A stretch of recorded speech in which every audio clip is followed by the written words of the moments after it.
Dreambender Chapter 28 told from the point of view of Callie. We walked outside and the watchers followed. Booker walked with Leif. The breeze blew, carrying the scent of roses. Waves lapped against the shore. The sun was brilliant, not yellow, but a pure, pure white. The woman looked out over the water, then turned to me. I'm old. You're young. You have the gift. The gift? Music, she said. You create melodies. The melodies live. You can sing the world. I can show you how. Her gaze was so intense that I had to look away. She's a computer, said Ching Li. The woman smiled. Break out of the box. Build. Don't bend. Leave people to their dreams. Let Callie sing. I thought about the gift, the weight of it, the joy. I could sing every day. I could make music with the women. I could spin melodies while Alicia and her friends painted.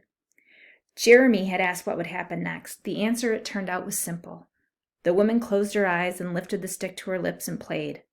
I joined in simply because I couldn't help it. The music drifted over the water toward the land of between, which didn't seem as wild as before. Seeing the trees, I thought of Sal and the expression on his face when he played the sound box. When we finished, Jeremy asked me, Is there anything wrong? No, I said. I just need to do something. Will you just tell me, said Alicia, laughing. Does it have to be a surprise? I had found her in the city, painting a building, leaving Jeremy behind. I had brought her to Between, where I knew Sal would find us. When we arrived, he stepped out from behind a tree. Hello, he said.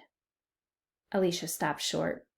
She stared at him, her eyes wide open. Then, grinning, she went running and threw her arms around him. Sal! Who are you? He asked. Alicia stepped back, startled. She looked at me. I'm sorry, I told her, but I realized that when he plays music, he has the same expression you do when you paint. I had to bring him here to see if it was him, but I didn't want to get your hopes up, so it had to be a surprise. Why doesn't he recognize me? Asked Alicia. I'll tell you, I said, but first, can we get something to eat? I am starved. Sal took us to the cave where he gave us roots and berries. We settled on the ground, and Alicia glanced around as we ate. She seemed nervous, the way city people get when they're in between. I asked her, You like stories, right? She nodded. This one is about the warming, I said. What's that? Asked Sal. Alicia gazed at him in wonder. I told him the warming was a terrible time. Rain flooded everything. A few lucky people escaped and lived on a boat for years.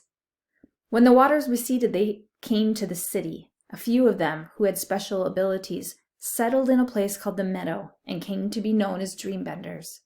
Binders? Said Sal. That's right. Could I meet one? I smiled.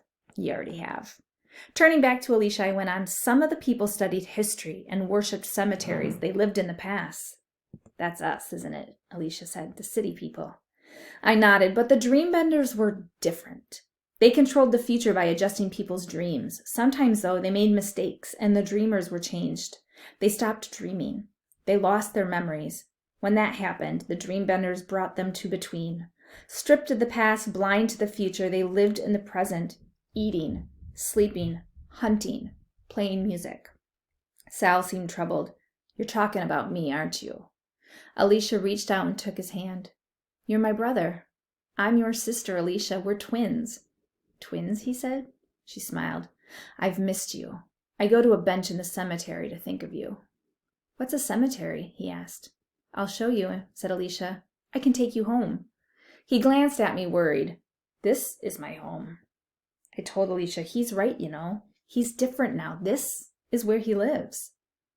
I like it here, he said. Did you bring it? I asked Alicia. She reached inside her jacket, took out a small painting, and handed it to Sal. He gazed at it and wondered, Did you make this? Alicia nodded. Do you like it? Sal didn't answer. Instead, he went into the cave and brought out the sound box. Sitting next to Alicia, he gazed at the painting and played its colors. Blue, green, red. When he finished, Alicia said, This is your home. Can I come visit? We could be friends. That was when the world changed. Things are different now. The Dreambenders, after years of hiding, showed themselves to the people of the city. At first, the people were angry, hardly able to believe what the Dreambenders had done. Gradually, though, they came to understand that the Dreambenders, misguided though they were trying to help. In the end, it may have been music that saved us. The woman showed the people her golden stick. Sal played his soundbox. I sang. The people listened, frightened at first, but growing to like it. Some sang along. A few disappeared into their homes and brought out instruments, keepsakes that had been passed down and hidden away. The people tried to play them, and a new orchestra was born. The Dreambenders, hesitant at first, opened the meadow and invited people in. Jeremy's friends led the way. Gracie gave tours, Hannah served food, Philip explained Dreambender philosophy. The city dwellers were amazed, first that such a place existed hidden away in a far corner, and second that it was so simple and small. Their dreams and lives had been controlled by just a handful of people, sitting in a field under the stars. And the Dreambenders? They were out of a job. But with the help of Dorothy and Arthur and the woman, they adjusted.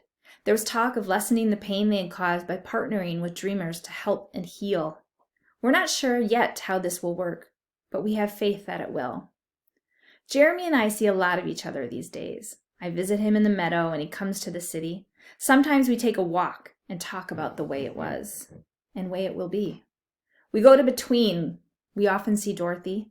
She's building things, a house, a gathering place, an oddly shaped art structure that seems to be her favorite. She got rid of her bun and is letting her hair flow down over her shoulders. The Dreambenders aren't the only ones who have needed to change. For city people, the old world was built on assigned roles that were rigid and inflexible. What will the world be like if we can pick a role and then, if it doesn't fit, slip into another one? The people are excited to know, but they're also nervous. No one in the city or the meadow has all the answers. We do have questions. If we run out, Jeremy gives us more. We aren't always happy, but we are free. Each year we celebrate it on Freedom Day. Not freedom from, as Pam and Juanita reminded us, but freedom to. We are free to roam. The city people no longer bound by fear explore Between and come to the meadow. Dreambenders visit the city. Sal and his friends roam too, but they prefer their cave and their music Sal creates on his soundbox.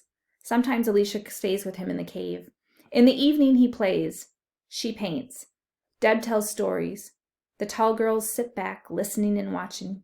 These days Sal isn't afraid of binders. He knows they're people like him, trying to do what's best. In the meadow on the island there used to be a sign on the wall. Never meet the dreamer. Never harm the dreamer. Always follow the plan. Arthur took down that sign and put another one. Created in song, explored in dreams, discovered in life. It's not always clear what we should do, but Jeremy tells us that's the way it's supposed to be. People must decide for themselves. There is danger because they can be hurt. The earth can be damaged as it was in the warming, and everything might be destroyed. But we need freedom because if we can't fall, we can never fly. Now that things are changing, the city people dream of the future. Dreambenders explore the past. Sal and his friends are showing us how to live, the moments in between. I go to the music place. The woman is there, and so is Booker. I'm learning about songs and how to sing them. Even Jeremy has tried playing music. He found the old man's trumpet and blew a few notes, then decided to stick with his questions. Recently, Jeremy has been spending time with an old friend. He and Leif go to the dreaming field where they sit and talk. Sometimes they argue the way they've always done. Sometimes they actually listen. I think Jeremy is helping Leif, but Jeremy says it helps both of them. Leif is teaching Jeremy about discipline and control. Every once in a while, Leif asks a question. Leif is learning as he goes. So is Jeremy. Maybe all of us are. We are hummed into life. The hum becomes a melody, the melody a path, the path a journey. We are singers, living the song.